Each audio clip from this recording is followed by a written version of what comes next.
बिस्मिल्लाहिर्रहमानिर्रहीम अस्सलाम वालेकुम। मेरा नाम है खुरम सोला। तुसी वेदे बतौड़ा अपना यूट्यूब चैनल जो खास पंजाबी वास्ते बनाया गया, पंजाबी उत्ते लियाउण वास्ते बनाया गया। इत्थे हर चीज़ जो भी अपलोड होनी पंजाबी तो होनी, पंजाबी तो शुरू होनी, पंजाबी तो ही ख़त्म होनी। आज की वीडियो असीं बनाने लगे गोंदलों की ज़ात ते, गोंदलों की हिस्टरी ते। एक कितनी पुरानी ज़ात है, गोंदल कित्थों कित्थे किवें गए, गोंदल मुसलमान किवें होए, इन्हां दी खसूसियात असीं बयान करसां। वीडियो तुहानूं पसंद आवे एंड ते जाके तुसीं वीडियो लाइक करिया, दोस्त अहबाब नाल जिहड़े तुहाडे बिरादरी दे उन्हां नाल शेयर करिया ते चैनल नूं सबसक्राइब करना है ते पंजाबी वास्ते करना है, ताकि पंजाबी टुरदी रहे, पंजाबी पुंगरदी रहे, पंजाबी वधदी रहे। आओ आज दी वीडियो शुरू करते हैं। आज तो तकरीबन 800 साल पहले हज़रत बाबा फरीद शकरगंज रहमतुल्लाह अलैह अजमेर शरीफ इंडिया तो फैज़ बरकत ले हुए सराके कस्बे अजूदन ਜਿਹੜਾ ਹੁਣ ਮੌਜੂਦਾ ਪਾਕਪਤਨ ਹੈ ਵਿੱਚ ਜਲਵਾਗਰ ਹੋਏ ਤੇ ਵੱਧ ਉਹਨਾਂ ਦੀਆਂ ਜਲਾਈਆਂ ਹੋਈਆਂ ਸ਼ਮਾ ਹਦਾਇਤ ਦੀਆਂ ਰੋਸ਼ਨੀਆਂ ਗਿਰਦੋ ਨਵਾਹ ਤੇ ਪੂਰੇ ਹਿੰਦੁਸਤਾਨ ਵਿੱਚ ਦੂਰ ਦੂਰ ਤੱਕ ਫੈਲਣ ਲੱਗ ਪਈਆਂ। ਤੁਹਾਡੇ ਫੈਜ਼ੋ ਬਰਕਤ ਦੀ ਵਜ੍ਹਾ ਨਾਲ ਸਾਈਵਾਲ, ਵਿਹਾੜੀ, ਸਰਗੋਦਾ ਤੇ ਗੁਜਰਾਂਵਾਲਾ ਦੇ ਲੋਕ ਮੁਸਲਮਾਨ ਹੋਏ। ਇਹਨਾਂ ਵਿੱਚ ਗੋਂਦਲ ਕਬੀਲੇ ਦਾ ਸ਼ਰਬਾ ਇਸਲਾਮ ਮਤਲਬ ਮੁਸਲਮਾਨ ਹੋਣ ਦਾ ਸ਼ਰਫ ਦਾ ਵਾਕਿਆ ਵੀ ਕਾਬਲੇ ਜ਼ਿਕਰ ਹੈ।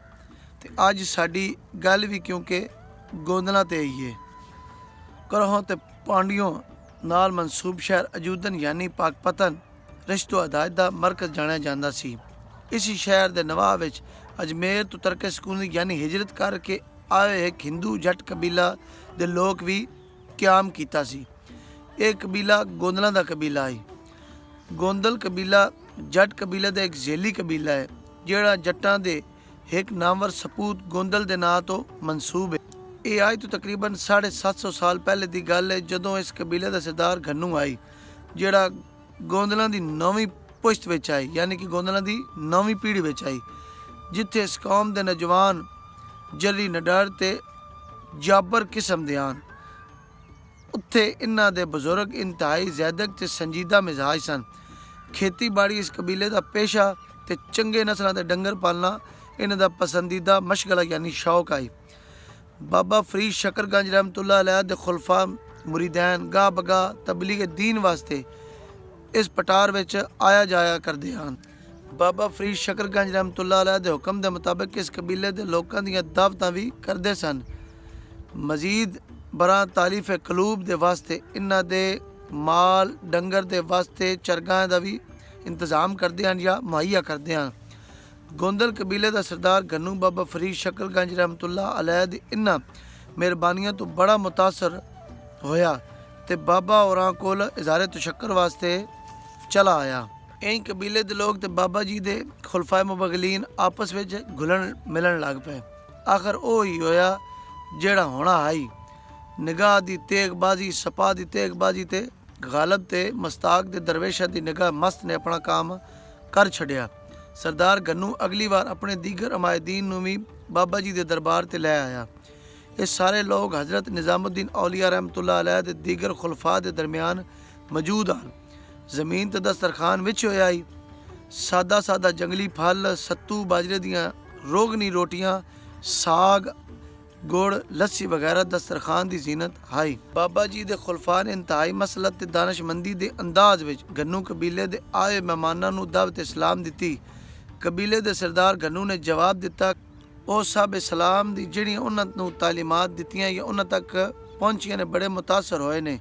ਮੁਸਲਮਾਨਾਂ ਦੇ ਕਾਬਲੇ ਕਦਰ ਰਵੱਈਏ ਤੇ ਬੁਲੰਦ ਕਿਰਦਾਰ ਨੂੰ ਵੇਖਦੇ ਹੋਇਆਂ ਆਪਣੇ ਤੇ ਆਪਣੇ ਕਬੀਲੇ ਦੇ ਵਾਸਤੇ ਕਬੂਲ ਇਸਲਾਮ ਨੂੰ ਪਸੰਦ ਕਰਨ ਲੱਗੇ ਹਨ। ਲੇਕਿਨ ਉਹ ਸਿਰਫ ਬਾਬਾ ਜੀ ਤੇ ਹੱਥੋਂ ਹੀ ਬੈਤ ਹੋ ਸਨ, ਯਾਨੀ ਕਿ ਮੁਸਲਮਾਨ ਹੋ ਸਨ।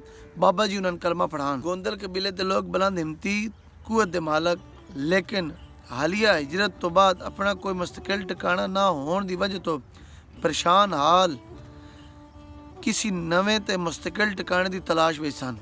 इस वास्ते सरदार घन्नू फौरी तौर पर कबूल इस्लाम का फैसला ना कर सकिया तो कुछ दिनों तो बाद अपने कबीले किसी मुनासिब ते नवे ठिकाने की तलाश में वस्ती पंजाब की तरफ टुर पे। हत्ता के गंजी बार, सांदल बार, कराना बार दे वसी मैदानां नूं अबूर करदे होया ਚੱਕ ਆਲਮ ਤਹਿਸੀਲ ਫਾਲੀਆ ਜ਼ਿਲ੍ਹਾ ਗੁਜਰਾਤ ਦੇ ਮਜ਼ਾਫਾਤ ਵਿੱਚ ਆਨ ਟਿਕਾਣਾ ਲਾਇਆ। ਕੁਝ ਦਿਹਾੜੇ ਪੜਾਓ ਜਮਾਨ ਵਿੱਚ ਲੱਗ ਗਏ। ਇਸ ਵਿੱਚ ਇਹਨਾਂ ਨੂੰ ਪਤਾ ਲੱਗਾ ਕਿ ਹਜ਼ਰਤ ਬਾਬਾ ਫਰੀਦ ਸ਼ਕਰਗੰਜ ਰਹਿਮਤੁल्लाह अलैह ਮਜ਼ਾ ਮੇਲਾ ਜਿਹੜਾ ਹੁਣ ਮੌਜੂਦਾ ਜ਼ਿਲ੍ਹਾ ਸਰਗੋਦਾ ਦੇ ਮਜ਼ਾਫਾਤੀ ਜੰਗਲਾਤ ਵਿੱਚ ਚਿੱਲਾਕਸ਼ੀ ਫਰਮਾ ਰਹੇ ਨੇ। ਸਰਦਾਰ ਗੰਨੂ ਬਾਬਾ ਜੀ ਦੇ ਹੁਸਨ ਅਖਲਾਕ ਤੇ ਉਹਨਾਂ ਦੀਆਂ ਰਵਾਦਾਰੀਆਂ ਨੂੰ ਭੁਲਾ ਨਹੀਂ ਸਕਿਆ, ਬਲਕਿ ਉਹਨਾਂ ਤੇ ਉਹਨਾਂ ਦੀ ਮੁਸਲਮਾਨ ਜਮਾਤ ਦੇ ਹੁਸਨ ਕਿਰਦਾਰ ਤੋਂ ਕੁਝ ਇਹ ਮੁਤਾਸਰ ਹੋਇਆ ਕਿ ਉਸ ਦੇ ਦਿਲ ਵਿੱਚ ਉਸ ਟਾਈਮ ਦੀ ਈਮਾਨ ਦੀ ਹਰਾਰਤ ਪੈਦਾ ਹੋ ਚੁੱਕੀ ਸੀ।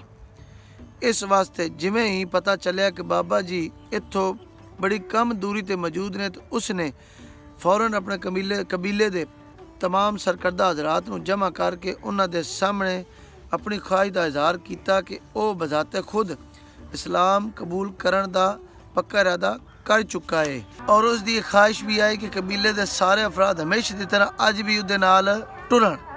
सरदार गन्नू की आवाज़ ते सारे वाले कबीले ने यक आवाज़ होकर लबैक आख्या तो सरदार गन्नू ने कबीले का वफ़द तश्कील दिता दे के ते बाबा फरीद शकरगंज रहमतुल्लाह अलैह की खिदमत विच रवाना किया। हज़रत खुद कबीला के पड़ाव मौजू चक आलम में तशरीफ ला के कबीले के तमाम मर्दा औरतों नौजवानों ते बच्चों को अपने दस्त मुबारक ते इस्लाम की बैत कर लैन। चुनाचा बाबा जी सरकार रहमतुल्लाह अलैह खुद तशरीफ लाए। एक ही वक्त पूरे कबीले हल्का बगोश है इस्लाम हो गया तो जोर का वक़्त आए। बाबा जी सरकार ने खुद ही बावाज़ बुलंद जोर की अजान दी। अहले कबीले ने पहली नमाज हज़रत बाबा फरीद शकरगंज रहमतुल्लाह अलैह की इमामत में अदा की और ये बड़ी मैं शरफ की गल है। यकीनन ये आप की दुआ के असर आई कि इन्हां दे मुक्तदियां नूं अल्लाह तबारक तआला ने नस्ल नस्ल तक इमामत के अजीम तरीन रुतबे ते फाइज रखे या सरफराज फरमाया। आपने उस दुआए खैर विच बतौर खास अहले कबीले नूं बेहतरीन ठिकाना मिल जाने की खुशखबरी भी सुनाई और बहुत जल्द इस नौ नस्ल कबीले नूं रान दे मुस्तकिल ठिकाने और इज्जत खुशहाली जैसी नेमत नसीब हो सन। ये आपने पेशन गोई की हज़रत बाबा फरीद शकरगंज ने कि आने वाले वक्त च तुहानू एक पक्का ठिकाना ला वैसी तो तुहानू खुशहाली दियां नेमत सारियां मैसर हो सन जिहड़ियां एक बंदे नूं चाहिदियां। गोंदल कबीले दे लोग च्यों कि मेहमानदारी वज़ादारी मिलनसारी ते आला आदात व एतवार के लिहाज मुनफरिद हैसीयत रखते हैं। इस वास्ते लोग बड़ी जल्दी मकामी लोग यानी रांझियां दे नाल दोस्ताना तलकात कायम करने च कामयाब हो गए। रांझा खानदान के लोग फालिए तो लैके सरगोदे की सरहद तक एक वसी इलाके के वाहिद मालक हैं। रांझे भी अपनी शान शौकत विच गोंदलों तो किसी तरह भी कम ना आन। इस वास्ते इन्हां लोगों की दोस्ती खूब फलन लग पई। इस दोस्ती की वजह नाल दरियाए झेलम के किनारे गोंदलों के माल मवेशी आज़ादी नाल चरण लग पे। हालांकि बेरा के नज़दीक हाथी विंड जिला सरगोदा विच गुजरां का गलबा आई। रांझे ते गोंदलों के इत्तेहाद इतफाक के नतीजे गुज्जर कबीले उतो तरके सकूनीत इख्तियार करके मंडी बावलदीन के गिरदो नवाज जाक आबाद हो गए। उत्थे वासु सुहावा इन्हां दे दरम्यान हद फासिल बन गया। इस दौरान गोंदलों ने गुजरां बेशुमार इलाके ते कब्जा कर लिया और इलाके गोंदल बार अखवाण लग पे। एक रवायत के मुताबिक बाद गुजरां ने दरिया झेलम के किनारे खैराबाद आके अपना एक नवा शहर आबाद किया जिसका नाम गुजरांवाला है।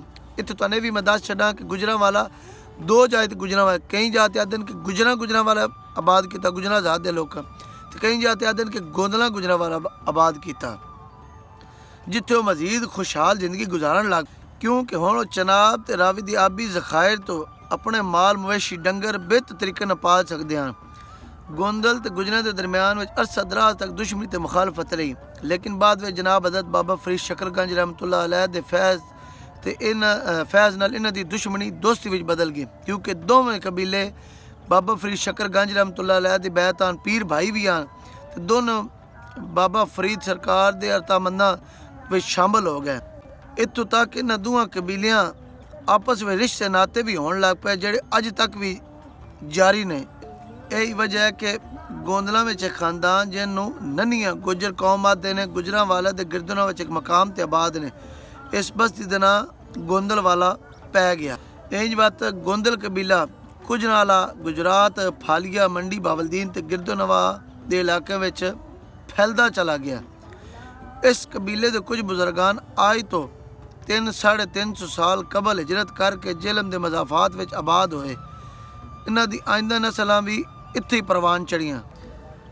गोंदल कबीले के अफराद अमूमन ज़हीनो आकल होशमंद ते निडर वाक़ हैं। जिथे ये मर्दां च खसाइल पाए गए उत्थे इन्हां दियां औरतां खूबरूई, शर्मो हया, गैरतमंदी, वफादारी ते सलीका शुआरी दी दौलत नाल भी माला माल हैं। सदियां ते मुहित अरसे विच इन्हां दे असलाफ शहर दी निस्बत देहातां जिंदगी नूं तरजीह दित्ती। रसूल रिज़्क़ दे वास्ते बुनियादी जरिया ज़राअत अपनाया। सादा ते कठन जिंदगी विच अकले हलाल नूं बुनियादी असूल करार दिता।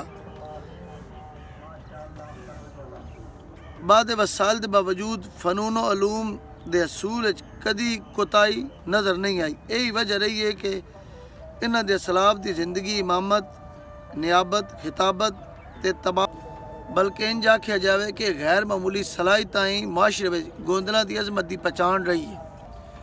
इंज आखना गलत ना हो सी कि इन्हां दी ये सलाहियत इन्हां दी माशरे में पहचान बनियां। इन्हां अपने देहातां में जिथे तबाब के लोगों को फैज़ पहुँचाया उत्थे दीनो दुनिया की तालीमात भी हर दो मर्दो जन के सीने को मुनवर किया है। इलम गोंदल जात को नस्ल दर नस्ल विरसे मिलता रहा है। आज के जमाने में जिला जेलम के किसी ऐसे गाँव में टुर जाओ जिथे गोंदलों का कोई घर आबाद होवे, उत्थे असाहिब आलम, इमाम, हकीम, खतीब, मुअल्लम ही नज़र आसी। इन्हां दे बुजुर्गों ने हमेशा शराफत, सादगी, रास्ती, हक गोई ते पाकबाजी नूं अपनाया। यही वजह रही है कि देहातों में मजलिसी जिंदगी में बुजुर्गों का सर हमेशा बुलंद रहा, क्योंकि देहात के लोग इन्हां मुनसफ, सालस, रब और रहनुमा, कायद, उस्ताद, मुफ्ती, दानश्वर, आलम मंदिर हैं। बुला मुआवजा अपने घर खिदमतगार बनाई रखा है।